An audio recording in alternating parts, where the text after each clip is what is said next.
மக்களே, welcome to PKM Lakshmi channel. இன்னைக்கு நம்ம தோட்டத்தில் இங்கே பாருங்கள் சப்போட்டா. இது என்னடா இது, நீங்கள் திருச்சியில் இருக்கிறேன்னு சொன்னீங்களே, அப்புறம் எப்படி வந்து இங்கே வீட்டில் பறிக்கிற மாதிரி இருக்கேன்னு.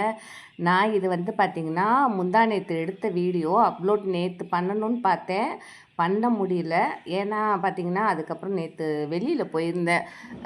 அதான் போட்டிருப்பேன் இல்லையா, யூடியூப்பில் பார்க் போயிருந்தனால வீடியோவை வந்து அப்லோட் பண்ண முடியல. எல்லாருமே ஃப்ரீ சீட் யார் கொடுத்தாங்க சொல்லுங்கள் சிஸ்டர்னு சில பேர் வந்து கெஸ் பண்ணிட்டாங்க.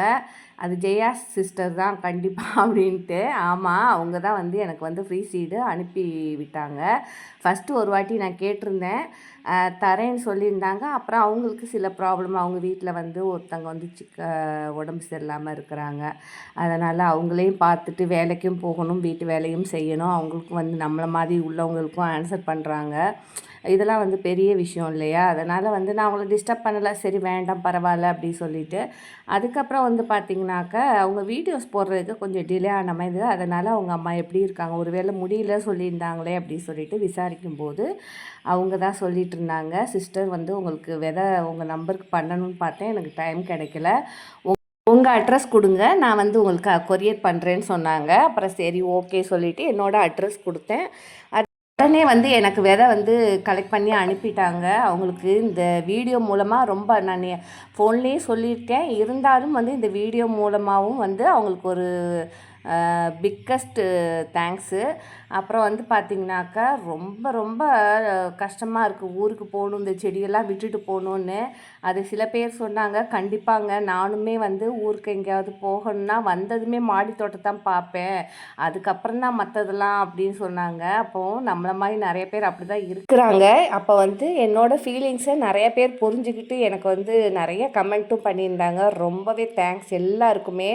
அதை விட ரொம்ப ரொம்ப வந்து உங்களுக்கும் தேங்க்ஸ் சொல்ல கடமைப்பட்டிருக்கேன். எதனாலன்னு கேட்டிங்கனாக்க, ஒரு மிகப்பெரிய சந்தோஷம். எல்லாருமே சேனல் வைக்கிற எல்லாருக்கும் வந்து என்னன்னு மெயினாக வந்து யோசிப்போம், நம்மளோட சேனல் நல்லா க்ரோத் ஆகணும், நம்மளோட சேனல் மானிஸ்டேஷன் ஆகணும் அப்படின்னு தான் யோசிப்போம்.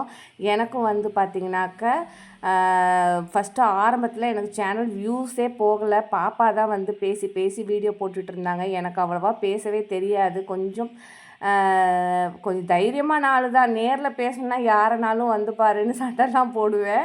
ஆனால் வீடியோவில் பேசணும், ஃபோனில் பேசணுன்னா ஒரு சின்ன ஒரு தயக்கம் இருக்கும். அந்த மாதிரி தான் வந்து எனக்கு அந்த ஃபோனில் வந்து அந்த கண்டினியூவாக பேசணுன்னா எனக்கு கொஞ்சம் கஷ்டமாக இருந்தது. அப்புறம் பார்த்திங்கன்னா சரி ஓகே, இந்த சேனல் வந்து 2 வருஷம் ஆகிப்போச்சு, 2 வருஷம் 2.5 வருஷம் ஆயிடுச்சு, க்ரோத்தே ஆகலை, வேண்டாம் இதெல்லாம் சேனல்லாம் போட வேண்டாம் விட்டுடலாம் அப்படி சொல்லிவிட்டு விட்டுட்டேன். அதுக்கப்புறம் பார்த்திங்கனாக்கா சரி எப்படியும் சேனலை விட போகிறோம், கைவிட போகிறோம், நம்ம தான் பேசி போடுவோம், ஒரு 1 வீக்கு 10 நாள் போடுவோம், அதுக்கப்புறம் வியூஸ் போச்சுன்னா நம்ம கண்டினியூ பண்ணலாம், இல்லைன்னா அப்படியே வந்து ட்ராப் பண்ணிடலான் தான் ஐடியாவில் ஃபஸ்ட்டு ஸ்டார்ட் பண்ணது. நான் பேசும்போது உங்கள் எல்லாருக்கும் ஃபஸ்ட்டே தெரிஞ்சிருக்கும், அவ்வளோவா இந்த மாதிரி கூட பேச தெரியாது, ஏதோ ஒன்று பேசினேன். ஆனால் என்னன்னு பார்த்தீங்கன்னாக்க அப்படியே போக போக 1 மந்தில் பார்த்திங்கன்னா எனக்கே தெரிஞ்சுது, ஓரளவு க்ரோத் வர ஆரம்பிச்சிருச்சு.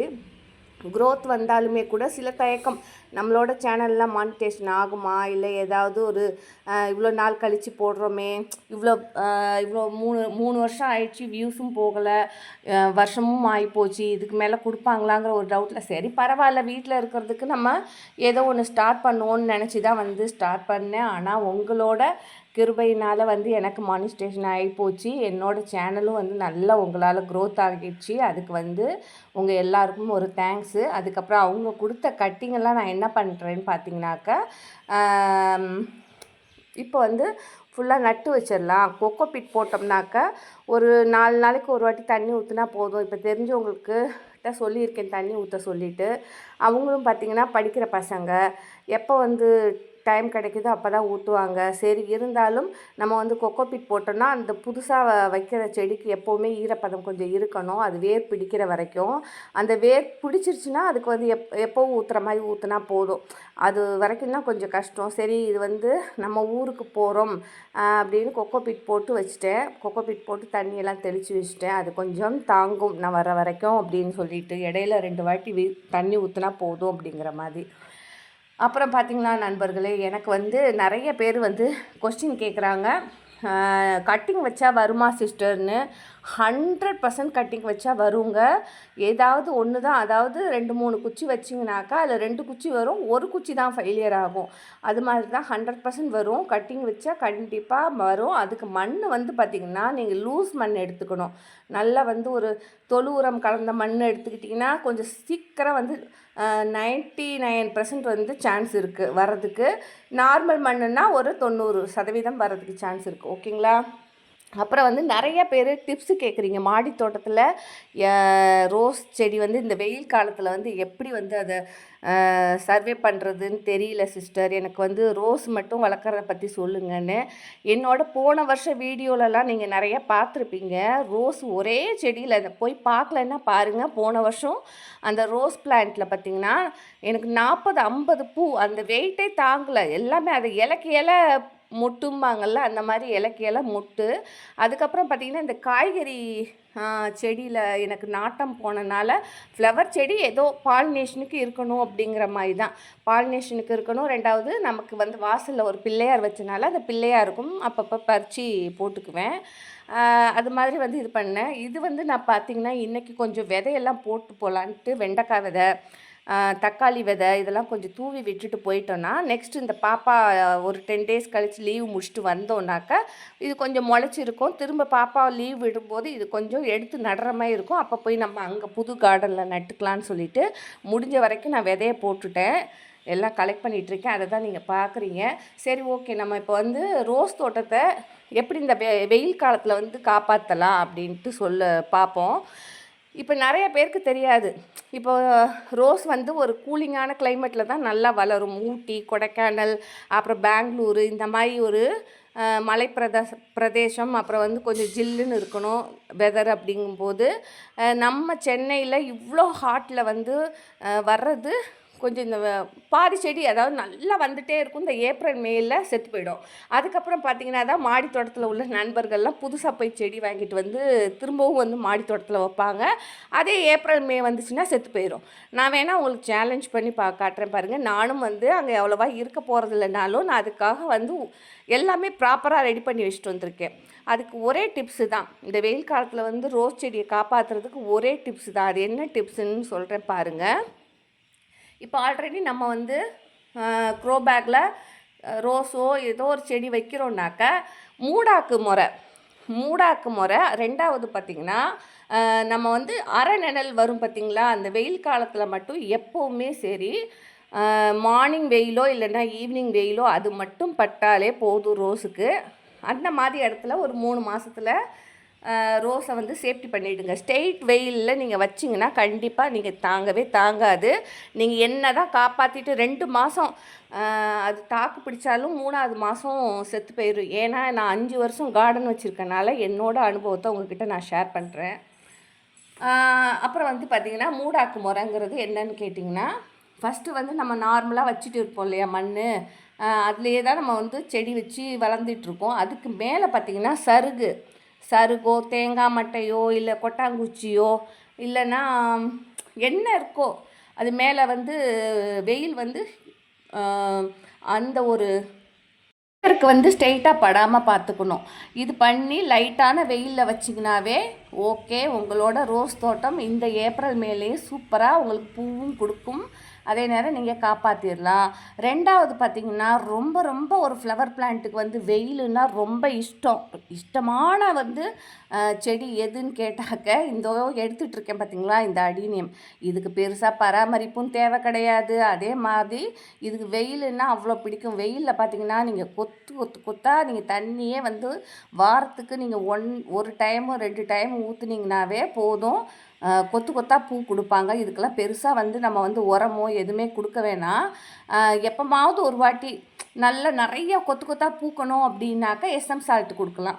அப்புறம் வந்து பார்த்திங்கனாக்கா இந்த அடீனியம் பிளான்ட்டுக்கு இன்னொரு ஸ்பெஷல் இருக்குது. என்னன்னு பார்த்திங்கன்னா, இதை எடுத்து நீங்கள் மண்ணை விட்டு எடுத்து கீழே போட்டிங்கன்னு வச்சுக்கோங்க. மற்ற செடி என்ன ஆகும்னு பார்த்திங்கன்னா ஒரு 2 3 நாள் இருக்கும். இல்லை அதிகபட்சமே 10 நாள் இருக்குன்னு வச்சுக்கோங்களேன். இந்த ஒரு பிளான்ட் பார்த்திங்கன்னா நீங்கள் வந்து 3-4 மந்த்து நடாமலே அப்படியே கண்டிப்பாக வச்சிடலாம். அப்படியே வச்சிங்கன்னா அது இலை மட்டும்தான் கொட்டும். நீங்கள் எப்போ அந்த கிழங்க தூக்கி நீங்கள் இப்போ வைக்கிறீங்களோ அந்த டைமில் அது புதுசாக வந்து தளிர் வந்து சூப்பராக உங்களுக்கு பூ கொடுக்க ஆரம்பிச்சிடும். அதுதான் இதோட ஸ்பெஷாலிட்டி. இப்போ பாருங்கள், நான் மண்ணே கிடையாது, மண் இல்லாமல் தான் ஃபுல்லுமே பார்த்து எடுத்து இப்போ கொண்டு போகிறேன். போயிட்டு நான் உடனே நட போகிறேன்னான்னு கேட்டால் கண்டிப்பாக கிடையாது. 1 மந்த்து கழிச்சு தான் நட போகிறேன். நான் வேணால் உங்களுக்கு லைவ்லேயே கூட வந்து காமிக்கிறேன் பாருங்கள். லைவ் வீடியோனால் கண்டிப்பாக நம்புவீங்க. இப்போ எடுத்துகிட்டு போகிறத நான் வந்து 1 மந்த்து கழிச்சு நடும்போது நீங்கள் பாருங்கள். இன்னொன்று என்னென்னா, இதுக்கு பெருசாக மண் தேவையில்லை. இது மெயினாக என்னென்னா, ஜெயாஸ் கார்டன் சிஸ்டர் வந்து என்கிட்ட கேட்டாங்க, இதுக்கு வந்து மண் எவ்வளோ வந்து போடணும் அப்படின்னு. நீங்கள் பாருங்களேன், ஒரு சின்ன கீரை பேக் தான் அது. பார்த்திங்கன்னா ரொம்ப வந்து கீரை பேக் எல்லாருக்குமே தெரியும், ஹைட்டு வந்து ரொம்பவே கம்மியாக இருக்கும். அதுலேயே வந்து கால்வாசி தான் மண்ணே கொட்டியிருக்கேன். அந்த கால்வாசியில் 20 பிளான்ட் கிட்ட வச்சுருப்பேன். இதுக்கு வந்து என்னென்னாக்கா மண் கிடையாது, மண் வந்து பெருசாக தேவையும் இருக்காது. இது வந்து ஒரு எப்படின்னா குரோட்டன்ஸ் வெரைட்டி தானே, அதுக்கு வந்து மண் அவ்வளோவா தேவையில்லை, தண்ணி அவ்வளோவா தேவை கிடையாது. ஒரு கொஞ்சமாக ஒரு சின்ன அந்த 1 லிட்டர் கப் இருக்குது பார்த்திங்களா, அதில் நீங்கள் கால்வாசி போட்டு மண் வச்சாலுமே அழகாக அது வரும். அதுக்கு கொடுக்குற உரத்தை பொறுத்து தான் உங்களுக்கு ஃப்ளவர் வந்து கொடுக்கும். அப்புறம் வந்து பார்த்திங்கனாக்கா ஃப்ளவர் ஆனால் வந்து நீங்கள் உரமே கொடுக்கலனாலும் பூக்கும். என்னன்னாக்கா பூ வந்து கொஞ்சம் சின்னதாக இருக்கும். 10 பூ பூக்கிற இடத்துல 5 பூ பூக்கும். அதுவே நீங்கள் அதுக்கு உரம் கொடுத்தீங்கன்னா 10 பூ பூக்கிற இடத்துல 20 பூ பூக்கும். அவ்வளோதான் வந்து வித்தியாசம். அப்புறம் பார்த்திங்கன்னா இது எல்லாத்தையும் பேக் பண்ணிவிட்டேன். இதை ஊருக்கு எடுத்துகிட்டு போயிட்டு நட போகிறேன். நடும்போது உங்களுக்கு லைவ் வீடியோ போடுறேன். இதை எடுத்துகிட்டு இப்போ போய் நான் உடனே நட போகிறதில்ல. அப்புறம் இன்னொரு பார்த்திங்கன்னா, நம்ம மார்னிங் போட்ட வீடியோவுக்கு யார் அந்த அதிர்ஷ்டசாலின்னு நான் போட்டிருந்தேன். அதில் பார்த்திங்கனாக்கா எனக்கு கமெண்ட் வந்தது. அந்த கமெண்ட் பார்த்திங்கன்னா ஃபுல்லாகவே யாருமே பார்க்கல. அந்த ஸ்டார்டிங்கில் வந்து ஃபுல்லாக பார்க்காமலே ஒரு 2-3 பேர் தான் வந்து ஃபுல்லாக பார்த்துருக்காங்க. மீதி யாருமே வந்து சரியாக பார்க்காமலே வீடியோவில் பாதியிலையோ முக்கால்வாசிலையோ வந்து கட் பண்ணிவிட்டு சூப்பர் அப்படின்னு சொல்லிட்டு மெசேஜ் அனுப்பிச்சிருந்தாங்க. நான் உங்களுக்கு வந்து ஒரு கிஃப்ட் கொடுக்கணுன்னு பார்த்தேன். சரி, ஓகே, கண்டிப்பாக வந்து ஒரு கிஃப்ட் கொடுக்குறேன். என்னன்னு கேட்டிங்கனாக்கா, இப்போ அந்த வீடியோவில் அந்த ஒரு என்னென்ன விஷயம் இருக்குது, என்னென்ன வந்து பேர்ட்ஸ் இருக்குது, என்னென்ன இடம் வந்து இருக்குது அப்படின்னு நான் அதில் சொல்லியிருப்பேன். அதை நீங்கள் எனக்கு இந்த வீடியோவில் வந்து உடனே கமெண்ட் பண்ணிங்கனாக்கா அந்த எல்லாருக்குமே பார்த்திங்கன்னா ஃப்ரீ சீடு, போஸ்ட் கவருக்கு அதை எந்த இதுவுமே சார்ஜே இல்லாமல் ஃபுல் செலவும் என்னோடது தான். அது எத்தனை பேராக இருந்தாலும் பரவாயில்ல. வீடியோவில் போட்டிருந்த அதில் என்னென்ன இருக்குது, லவ் பேர்ட்ஸா, என்னென்ன அனிமல்ஸ் இருக்குது, என்னென்னலாம் பார்க்குறதுக்கு இருக்குதுன்னு அதில் நான் சொல்லியிருப்பேன். அதில் வந்து இதில் வந்து ஃபஸ்ட்டு கமெண்ட் பண்ணுற ஒரு 50 பேருக்கு வந்து நான் ஃப்ரீயாக எந்த வந்து டெலிவரி சார்ஜுமே வாங்காமல், சர்வீஸ் சார்ஜ் எதுவுமே இல்லாமல் 50 பேருக்கு அவங்க கேட்குற பிளான்ட் கொடுக்குறேன். ஓகேவா மக்களே? அப்புறம் பார்த்திங்கன்னா இது பாருங்கள், ஒரு சின்ன கட்டிங் வச்சு எனக்கு 1.5 மாதத்தில் ஒரு பூவே வந்துருச்சு பாருங்கள், மொட்டே வந்திருக்கு பார்த்திங்களா. இது வந்து ஒரு சின்ன கட்டிங் தான் வச்சேன். அது வச்சு கரெக்டாக ஒரு 1.5 மாதம் கூட முழுசாக ஆகலை. ஒரு 40 டேஸ்க்குள்ளே தான் இருக்கும். அதுக்குள்ளேயுமே பார்த்திங்கன்னா நல்ல ஓரளவு சின்ன கன்று பாருங்கள், அது எவ்வளோ பெருசு வந்து க்ரோத் ஆகிருக்குன்னு. இது எப்படி பண்ணணும் அப்படின்னு நிறைய பேருக்கு தெரியாது இல்லையா? அதனால் வந்து நான் சொல்கிறேன். ரோஸை வந்து எவ்வளோ வந்து திக்னஸாக உடைக்க முடியுமோ உடச்சிக்கோங்க. அதை உடச்சிட்டு அந்த கார்னரில் வந்து பார்த்திங்கனாக்க லைட்டாக சீவிக்கணும். அதாவது ஒரு பிளேட் இருந்ததுன்னா பிளேடில் சீவிக்கோங்க. அப்படி இல்லை சிசர் இருக்குன்னா அந்த கார்னர் நான் லாஸ்ட்டாக அந்த காமிக்கிறேன் பாருங்கள், அப்படி கட் பண்ணணும். ரெண்டாவது பார்த்திங்கன்னா இந்த லீஃப் எல்லாத்தையும் பார்த்திங்கன்னா ஒன்றும் இல்லாமல் கட் பண்ணிடணும். லீஃபோடு நம்ம வைக்கக்கூடாது, ஒரு லீஃப் கூட வைக்கக்கூடாது. லீஃபோடு வச்சிங்கன்னா அந்த செடி வராது உங்களுக்கு. அந்த லீஃப் எல்லாத்தையும் கட் பண்ணிவிட்டு வெறும் குச்சி மட்டும் நமக்கு தேவை. அந்த குச்சை வந்து எடுத்துக்கணும். அதே மாதிரி அது வைக்கிறதுக்கு பார்த்திங்கனாக்க மண், லூஸ் மண் இருக்கணும். ஒன்று கொக்கோபிட்டாக இருக்கலாம், இல்லைனாக்கா வந்து மணல் கலந்த மண் கலந்த ஒரு, அதாவது விரல் விட்டோம்னா சல்லுன்னு வேர் போகிற அளவுக்கு இருக்கணும். இந்த மாதிரி குச்சி எடுத்து அந்த கார்னரில் பார்த்திங்களா சீவி இருக்கேன், இந்த மாதிரி சீவிக்கணும். சீவிட்டு நீங்கள் அப்படியே நீங்கள் புதைச்சி வச்சிட்டிங்கனாக்கா உங்களுக்கு கிட்டத்தட்ட ஒரே வாரம் 10 நாளில் உங்களுக்கு தளிர் வர ஆரம்பிச்சிடும். அது எப்படின்னா அரை நிழலில், அதாவது வெயில் வந்து ஸ்ட்ரெயிட்டாக படாத இடத்துல அரை நிழலில் இந்த மாதிரி நீங்கள் சொருகிட்டிங்கன்னா உங்களுக்கு ஒரு 10 நாளில் வந்துடும். இப்போ நான் சொருகி இருக்கிறது ஒரு 10 டேஸ் கழித்து நான் காமிக்கிறேன் பாருங்கள் எவ்வளோ தளிர் வந்திருக்குன்னு. ஏன்னா இது நிறைய பேருக்கு தெரியாது. ரோஸ் பிளான்ட்டுனா ஒரு பிளான்ட்டை வச்சு எத்தனை வேணால் க்ரோத் பண்ணலான்னு தெரியாது. அதனால் திரும்ப திரும்ப இருக்கிறதே போய் ரோஸ் நர்சரியில் போய் வாங்குவாங்க. அது மாதிரி இல்லாமல் நீங்கள் ஒரு ரோஸ் பிளான்ட் வச்சிங்கன்னா திட்டக்கட்ட அதை வச்சு 100 பிளான்ட் நீங்களே உருவாக்கிக்கலாம். அப்புறம் 2வது நண்பர்களே, இந்த வெயிலுக்கு மட்டும் கண்டிப்பாக எல்லாருமே மூடாக்கு போடுங்க. மூடாக்கு போட்டுட்டு அதுக்கு வந்து உரம்னு பார்த்தீங்கன்னாக்க, எப்போவுமே ரோஸ் வந்து கொத்து கொத்தாக வந்து பூக்கள் பூக்கணும்னு நீங்கள் ஆசைப்பட்டீங்கன்னா அதுக்குன்னு முட்டை அதை கொஞ்சம் கேர் பண்ணணும். மற்ற செடி இல்லாமல் கொஞ்சம் ரோஸ்க்கு வந்து கேர் பண்ணிங்கன்னா நல்லாவே நிறையா பூக்கும், பெருசாகவும் பூக்கும். என்ன முட்டை ஓடு, அப்புறம் வந்து பார்த்திங்கன்னா கடலை புண்ணாக்கு, அப்புறம் அரிசி அலம்பின தண்ணி, வெங்காயம் பூண்டு உரித்த அந்த தோல், இதெல்லாம் வந்து நீங்கள் அந்த இதுக்கு கொடுத்தீங்கன்னா நல்லாவே க்ரோத் நீங்களே வந்து பார்க்கலாம். அவ்வளோ ஒரு சூப்பராக பூக்கக்கூடிய ஒரு இது. ஆனால் வந்து வெயில் வந்து இதுக்கு பெருசாக தேவையும் இருக்காது. ரோஸுக்கு வந்து நீங்கள் அரை வெயில் இருந்தாலே உங்களுக்கு போதுமானது தான் நம்ம சென்னை கிளைமேட்டுக்கு. ஓகேங்களா? அப்புறம் வந்து என்னன்னாக்கா உங்கள்கிட்ட எல்லார்கிட்டையுமே நான் சொல்கிறது ஒரே ஒரு விஷயந்தான். நம்ம சேனலை ரெகுலராக பார்க்குறதுனால உங்களுக்கு நிறைய பெனிஃபிட் இருக்கும். நிறைய பேர் வந்து கேட்குற பிளான்ட்டு, கேட்குற சீடு நான் எங்கே இருந்தாலும் நான் உங்களுக்கு அனுப்பிக்கிட்டே தான் இருப்பேன். ஓகே.